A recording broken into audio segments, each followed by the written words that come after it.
നമസ്കാരം. മലയാളി വാർത്തയിലേക്ക് സ്വാഗതം. അമേരിക്കയുടെ ആണവ കേന്ദ്രങ്ങളിലെ ആക്രമണങ്ങളിൽ പ്രതികരണവുമായി ഇറാൻ രംഗത്തെത്തിയിരിക്കുകയാണ്. ഫോർദോ ആണവ നിലയത്തിന്റെ ഒരു ഭാഗത്ത് നാശനഷ്ടമുണ്ടായെന്ന് ഇറാൻ അറിയിച്ചു. ബോംബ് പതിച്ചത് ഫോർദോ പ്ലാന്റിന്റെ കവാടത്തിലാണെന്നും റേഡിയേഷനില്ലെന്നും ജീവനക്കാർ സുരക്ഷിതരാണെന്നും ഇറാൻ അറിയിച്ചു. സമ്പുഷ്ടീകരിച്ച യുറേനിയം രഹസ്യ കേന്ദ്രത്തിലേക്ക് ഇറാൻ മാറ്റിയിരുന്നതായും റിപ്പോർട്ടുകളുണ്ട്. മുഴുവൻ കേന്ദ്രങ്ങളിൽ നിന്നും ആളുകളെ ഒഴിപ്പിച്ചിരുന്നുവെന്നും ഇറാൻ അറിയിച്ചു. 6 ബങ്കർ ബസ്റ്റർ ബോംബുകൾ ഉപയോഗിച്ചാണ് ഇറാൻ ആണവ കേന്ദ്രങ്ങളിൽ ആക്രമണം നടത്തിയത്. ഫോർദോയുടെ കവാടത്തിൽ ഒന്നിനു പിറകെ ഒന്നായി ഇട്ടുവെന്നും നതാൻസിലും ഇസ്ഫഹാനിലും ഉപയോഗിച്ചത് 30 ടൊമാഹോക്ക് മിസൈലുകളാണെന്നും മാധ്യമങ്ങൾ റിപ്പോർട്ട് ചെയ്തു. അമേരിക്കൻ മുങ്ങിക്കപ്പലുകൾ ഈ ആക്രമണത്തിന് ഉപയോഗിച്ചെന്നും റിപ്പോർട്ടുകളുണ്ട്. ഇന്ന് അപ്രതീക്ഷിതമായാണ് ഫോർദോ ഉൾപ്പെടെ ഇറാനിലെ 3 ആണവ കേന്ദ്രങ്ങളിൽ അമേരിക്ക ബോംബിട്ടത്. ഫോർദോയ്ക്ക് പുറമെ നതാൻസ്, ഇസ്ഫഹാൻ ആണവ കേന്ദ്രങ്ങളാണ് US ബോംബ് വർഷിച്ചത്. ദൗത്യം പൂർത്തീകരിച്ച ബിഗ് 2 ബോംബർ വിമാനങ്ങൾ സുരക്ഷിതമായി മടങ്ങിയെന്നാണ് US പ്രസിഡന്റ് ഡൊണാൾഡ് ട്രംപ് അറിയിച്ചിട്ടുള്ളത്.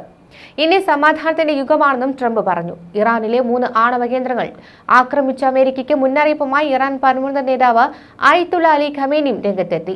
അമേരിക്ക ഫലം അനുഭവിക്കുമെന്നാണ് മുൻ വീഡിയോ റീഷെയർ ചെയ്തുകൊണ്ട് ഖമേനി പ്രതികരിച്ചത്.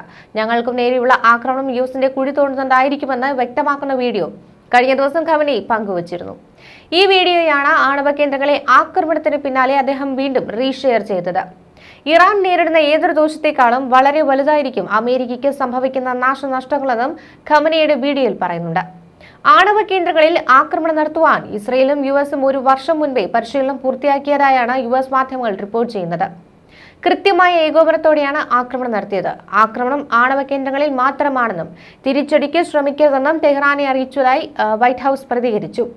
ഏറ്റവും കടുപ്പമേറിയ ആക്രമണം വേണ്ടി വന്നത് ഇസ്ഫഹാനിലെ ആണവ കേന്ദ്രങ്ങളിലാണെന്നും ഫോർദോയേക്കാൾ സങ്കീർണമായിരുന്നു ഇവിടുത്തെ ആക്രമണമെന്നും US ഉദ്യോഗസ്ഥരെ ഉദ്ധരിച്ച് ഫോക്സ് ന്യൂസ് റിപ്പോർട്ട് ചെയ്തു. അമേരിക്കൻ കേന്ദ്രങ്ങൾ ആക്രമിച്ചാൽ കൂടുതൽ കനത്ത തിരിച്ചടിയെന്നാണ് അമേരിക്കൻ പ്രസിഡന്റ് ട്രംപ് മുന്നറിയിപ്പ് നൽകിയത്. ഇറാൻ തിരിച്ചടിച്ചാൽ കഴിഞ്ഞ ദിവസം രാത്രി നടന്നതുപോലെ ആവില്ലെന്നും ട്രംപ് അറിയിച്ചു. ഇറാനിൽ ഇനിയും ലക്ഷക്കേന്ദ്രങ്ങൾ ഉണ്ടെന്നും ഉടൻ സമാധാനം സാധ്യമായില്ലെങ്കിൽ ആ കേന്ദ്രങ്ങളും ആക്രമിക്കുമെന്നാണ് ട്രംപ് അറിയിച്ചിട്ടുള്ളത്. ഇറാനിൽ ആണവ കേന്ദ്രങ്ങൾ ആക്രമിച്ചതിന് പിന്നാലെ ന്യൂയോർക്കിൽ പോലീസ് സുരക്ഷ വർദ്ധിപ്പിച്ചിട്ടുണ്ട്. ഇറാനിലെ സംഘർഷ സാഹചര്യം ട്രാക്ക് ചെയ്യുന്നുണ്ടെന്നും ന്യൂയോർക്ക് പോലീസ് ഡിപ്പാർട്ട്മെന്റ് എക്സിൽ കുറിച്ചു. ന്യൂയോർക്കിലെ 8 ദശലക്ഷത്തിലധികം നിവാസികൾക്ക് സുരക്ഷയൊരുക്കുമെന്നും സിറ്റിയിൽ എന്തെങ്കിലും തരത്തിലുള്ള പ്രത്യാഘാതങ്ങൾ ഉണ്ടാകുമോ എന്ന് നിരീക്ഷിക്കുമെന്നും ന്യൂയോർക്ക് പോലീസ് ഡിപ്പാർട്ട്മെന്റ് എക്സിൽ കുറിച്ചു.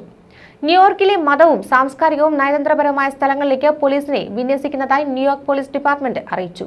ഫോർദോ, നതാൻസ്, ഇസ്ഫഹാൻ ആണവ കേന്ദ്രങ്ങളിലാണ് US ബോംബ് വർഷിച്ചത്. ദൗത്യം പൂർത്തീകരിച്ച് ബിഗ് 2 ബോംബർ വിമാനങ്ങൾ സുരക്ഷിതമായി മടങ്ങിയെന്നാണ് ട്രംപ് അറിയിച്ചിട്ടുള്ളത്. ഇറാനിലെ ആണവ കേന്ദ്രങ്ങളിൽ അമേരിക്ക നടത്തിയ ആക്രമണങ്ങളിൽ പ്രതികരണമായി ഇസ്രായേൽ പ്രധാനമന്ത്രി ബെഞ്ചമിൻ നെതന്യാഹുവും രംഗത്തെത്തി.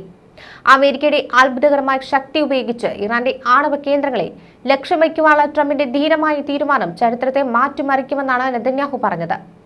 ആക്രമണം നടത്തിയ ട്രംപിനെയും നെതന്യാഹു അഭിനന്ദിച്ചു. ഇറാനെ ആക്രമിക്കുവാനുള്ള ട്രംപിന്റെ തീരുമാനത്തെ പ്രശംസിച്ചുകൊണ്ട് എക്സിലായിരുന്നു നെതന്യാഹു വീഡിയോ പങ്കുവച്ചത്.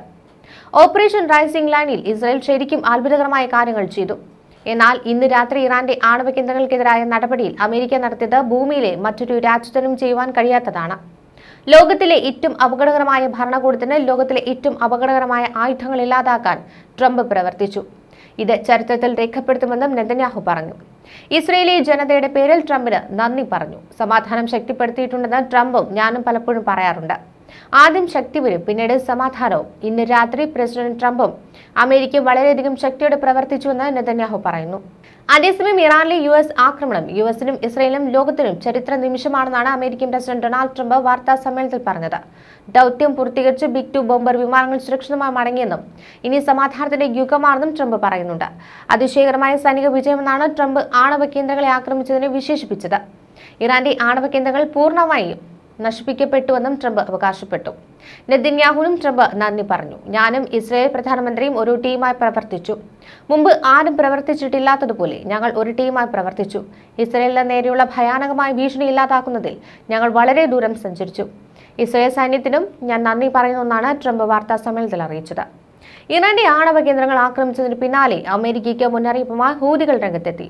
ഇറാനെ ആക്രമിച്ച അമേരിക്ക അതിന്റെ അനന്തരഫലങ്ങൾ കൂടി അനുഭവിക്കുമെന്നും യമനിലെ ഹൂതികൾ വ്യക്തമാക്കി. ഇറാനിൽ നടന്ന ആക്രമണം യുദ്ധപ്പുറപ്പാടാണ്, യുദ്ധത്തിന്റെ അവസാനമല്ല, തുടക്കമാണിതെന്നും ഹൂതികൾ പ്രതികരിച്ചു. ഇറാൻ ഇസ്രായേൽ സംഘർഷത്തിൽ അമേരിക്ക പങ്കാളികളായാൽ ചെങ്കടലിൽ US കപ്പലുകളെ ആക്രമിക്കുമെന്ന ഭീഷണിയുമായി കഴിഞ്ഞ ദിവസം ഹൂതികൾ രംഗത്തെത്തിയിരുന്നു. സയനിസ്റ്റ് ഭരണകൂടത്തിന് വേണ്ടി ഇറാനെതിരെ ഏതെങ്കിലും തരത്തിലുള്ള ആക്രമണം അമേരിക്കയുടെ ഭാഗത്തുനിന്നും ഉണ്ടായാൽ ചെങ്കടലിലെ US യുദ്ധക്കപ്പലുകൾക്ക് കനത്ത പ്രഹരങ്ങൾക്ക് കാരണമാകുമെന്നാണ് ഹൂതികൾ പ്രസ്താവനയിൽ മുന്നറിയിപ്പ് നൽകിയത്. ഇപ്പോഴത്തേത് ഒറ്റത്തവണയുള്ള ആക്രമണമാണെന്നാണ് താൻ തൽക്കാലം വിചാരിക്കുന്നത്. ഈ ഘട്ടത്തിൽ ഇറാൻ ചർച്ചയിലേക്ക് വന്നില്ലെങ്കിൽ ഇനിയും ആക്രമണം ഉണ്ടാകുമെന്നും ട്രംപ് മുന്നറിയിപ്പ് നൽകുന്നുണ്ട്. മറ്റൊരു സൈന്യത്തിനും കഴിയാത്ത കാര്യമാണ് US സൈന്യം ചെയ്തതെന്ന് ട്രംപ് പറഞ്ഞു. ദൈവം പശ്ചിമേഷ്യയും USനെയും അനുഗ്രഹിക്കുമെന്നും 2.5 മിനിറ്റോളം നീണ്ട പ്രസംഗത്തിൽ ട്രംപ് പറഞ്ഞു. പശ്ചിമേഷ്യയും ലോകത്തെയും സമൃദ്ധിയുടെയും സമാധാനത്തിന്റെ ഭാവിയിലേക്ക് നയിക്കുവാൻ കഴിയുന്ന സുപ്രധാന കാര്യമാണ് ട്രംപ് ചെയ്തത്. ശക്തിയിലൂടെ സമാധാനമെന്ന് പറയാറുണ്ട്. ആദ്യം ശക്തി ഉണ്ടാകണം, പിന്നീട് സമാധാനം വരുമെന്നും ട്രംപും US സൈന്യവും അത് പ്രവർത്തിച്ചു കാണിച്ചു. ട്രംപിന് നന്ദി പറയുന്നു. ഇസ്രായേൽ ജനതയും ലോകവും നിങ്ങൾക്ക് നന്ദി പറയുന്നുവെന്നും ബെഞ്ചമിൻ നെതന്യാഹു പറഞ്ഞു. ഇസ്രായേലിന് സൈനിക സാമഗ്രികൾ നൽകരുതെന്നും ഇസ്രായേലിനെ സഹായിക്കുന്നവരെ യുദ്ധത്തിൽ കക്ഷിയായി കണക്കാക്കുമെന്നുമാണ് മറ്റു രാജ്യങ്ങൾക്ക് ഇറാൻ മുന്നറിയിപ്പ് നൽകിയിരുന്നത്. ഇസ്രായേലിന് സൈനിക സാമഗ്രികൾ നൽകുന്നവർ ഇറാന്റെ ലക്ഷ്യമായി മാറുമെന്നും മുന്നറിയിപ്പ് നൽകുന്നുണ്ട്. ഇസ്രായേലിനൊപ്പം പങ്കുചേർന്ന ഇറാനെ ആക്രമിച്ചാൽ ചെങ്കടലിൽ US ചരക്ക് കപ്പലുകൾക്കും യുദ്ധക്കപ്പലുകൾക്കുമെതിരെയുള്ള ആക്രമണം പുനരാരംഭിക്കുമെന്നാണ് യമനിലെ ഹൂതി വിമതരുടെയും മുന്നറിയിപ്പ്. റെക്കോർഡ് ചെയ്ത വീഡിയോ സന്ദേശത്തിൽ ഹൂതി സൈനിക വക്താവ് ബ്രിഗേഡിയർ ജനറൽ യഹ്യ സാരിയാണ് USന് മുന്നറിയിപ്പ് നൽകിയിട്ടുള്ളത്. ഹിസ്ബുള്ള മേധാവിയായിരുന്ന ഹസൻ നസ്രല്ലയുടെ സുരക്ഷാ മേധാവി അബു അലി ഖലീമിനെ ഇറാനിൽ വ്യോമാക്രമണത്തിൽ വധിച്ചതായി ഇസ്രായേൽ അറിയിച്ചു. കഴിഞ്ഞ വർഷം സെപ്റ്റംബറിൽ ബെയ്റൂട്ടിൽ നടത്തിയ ബോംബാക്രമണത്തിലാണ് നസ്രല്ല കൊല്ലപ്പെട്ടത്. വർഷങ്ങളായി പൊതുപരിപാടികളിൽ നസ്രല്ലയുടെ നിഴലായിരുന്നു ഖലീൽ. ഇറാൻ സേനയിലെ മുതിർന്ന കമാൻഡറായ സയ്യിദ് ഇസാദി കൊല്ലപ്പെട്ടു. റവല്യൂഷണറി ഗാർഡിന്റെ ഭാഗമായ ഖുദ്സ് ഫോഴ്സിന്റെ പലസ്തീൻ കോറിന്റെ മേധാവിയായ ഇസാദിനെ ഭാര്യയും ഇറാൻ നഗരമായ ഖുമിൽ പാർപ്പിട സമുച്ചയത്തിലെ ബോംബാക്രമണത്തിലാണ് കൊല്ലപ്പെട്ടത്. ഖുദ്സ് ഫോഴ്സിലെ ആയുധ വിഭാഗം കമാൻഡറായ ബഹ്നം ഷഹ്രിയാരിയെ ഡ്രോൺ ആക്രമണത്തിൽ വധിച്ചതായും ഇസ്രായേൽ അറിയിച്ചു. ഷഹ്രിയാരി കാറിൽ സഞ്ചരിക്കവെയാണ് ആക്രമണമുണ്ടായത്. നേരത്തെ ഇറാനിലെ ഇസ്ഫഹാനിൽ ഇസ്രായേൽ നടത്തിയ ആക്രമണത്തിൽ ആണവ നിലയത്തിനും കേടുപറ്റി. 2ാം തവണയാണ് ഈ ആണവ കേന്ദ്രത്തിൽ ബോംബിടുന്നത്. ഇസ്രായേലിലേക്ക് ബാലിസ്റ്റിക് മിസൈൽ, ഡ്രോൺ ആക്രമണങ്ങൾ ഇറാൻ തുടരുകയാണ്. ടെൽ അവീവിൽ അടക്കം ഇസ്രായേൽ നഗരങ്ങളിൽ പലവട്ടം മുന്നറിയിപ്പ് സൈറണുകളും മുഴങ്ങി. ന്യൂസ് ഡെസ്ക് മലയാളി വാർത്ത.